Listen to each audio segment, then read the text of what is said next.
properties can look equally attractive online. One might have the better view, the other might offer more space. One might be newer and require less money up front. The other might already be finished and ready to use.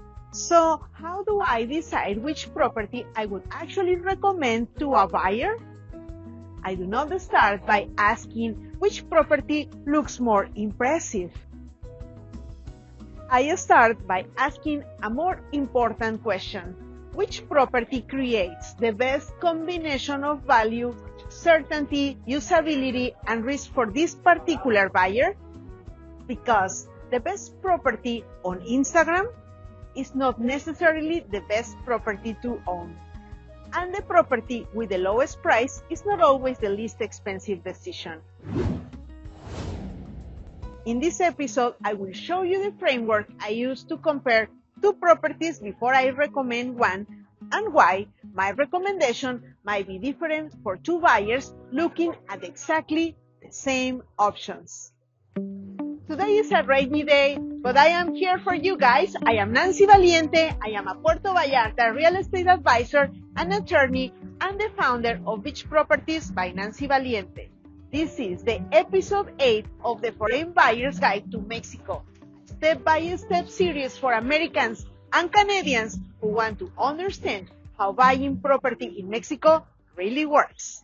In episode 7, we explain how foreigners can legally acquire property in Mexico, including the restricted zone, the fideicomiso, due diligence, escrow, closing, registration, and possession.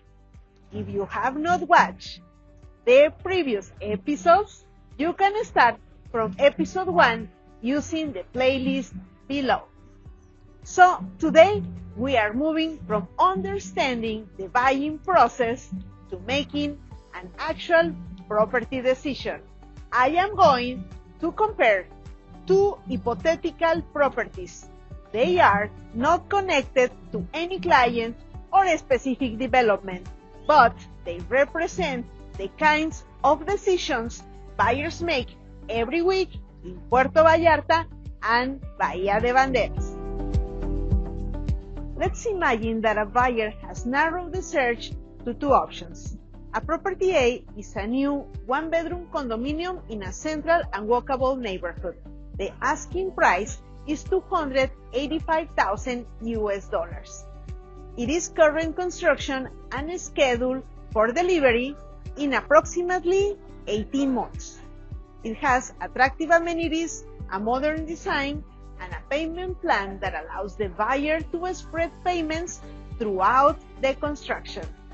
The property B is a finished two-bedroom resale condominium priced at $315,000. It is located farther from the most popular tourist area, but it is ready to use. The building has an established condominium association, known maintenance expenses, and a documented operating history. At first glance, property A might feel more exciting. It is newer, more centrally located, and requires less money up front.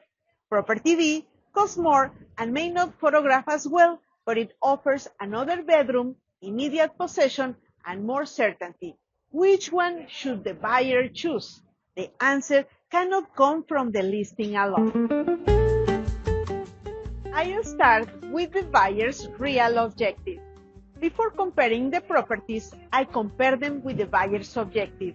Is this primarily a retirement home, a seasonal residence, a rental investment, a property the buyer will use for a few weeks each year, or a long-term asset the buyer expects to resell?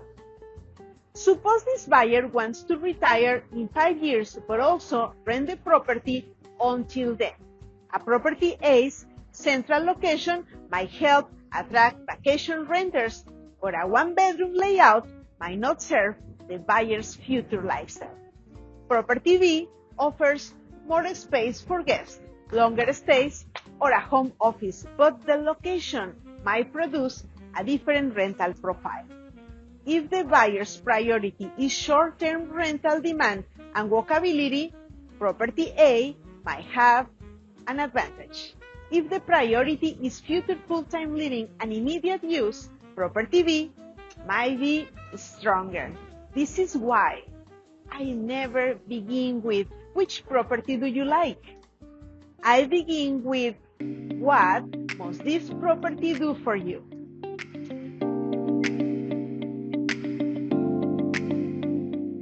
The $30,000 price difference does not tell us the complete story. For property A, I would evaluate the payment schedule, closing cost at delivery, fideicomiso expenses, furniture and equipment, window coverings, potential charges or upgrades, property management setup, and the financial cost of having money committed during construction without being able to use or rent the property. For property B, I would evaluate the purchase price, immediate closing cost, inspection findings, repairs, furniture replacement, maintenance fees, insurance, and any special assessment or deferred maintenance in the building. A new property might require more setup expenses than the buyer expects. A resale might require repairs but already include furniture, appliances, and an operating history. The correct comparison is not $285,000 versus $315,000. It is how much capital will each property require before it is fully usable? I measure certainty and execution risk. Every property has a risk, but the type of risk is different. With a property A, the buyer is relying on future performance. The project must be constructed, the unit must be completed according to the contract, the amenities must be delivered, the legal documents must progress, and the developer must meet its delivery obligations. I would review the developer's legal identity, authority, control of the land, licenses, contract, delivery terms, penalties, warranties, and current construction progress. With property B, the building already exists. I can inspect the unit, review the condominium's history, verify current expenses, examine the physical condition, and investigate the title and existing obligations. But a complete property can still have problems. Liens, unpaid condominium fees, water damage, a poorly managed association, deferred maintenance, unauthorized construction, or rental restrictions that were not disclosed in the listing. Property A carries more delivery and execution risk. Property B might offer more physical and operational evidence. That does not automatically make the resale better, but it changes the level of certainty. Buyers often describe location too simply. They say, this one is closer to the beach, but distance from the beach is only one part of location. I also consider walkability, noise, traffic, hills and stairs, access to groceries and medical services, transportation, neighborhood development, construction nearby, rental demand, and how the area feels during different times of the day and year. A property can be 5 minutes closer to the beach, but much noisier at night. Another can be farther from the tourist center, but more comfortable for full-time living.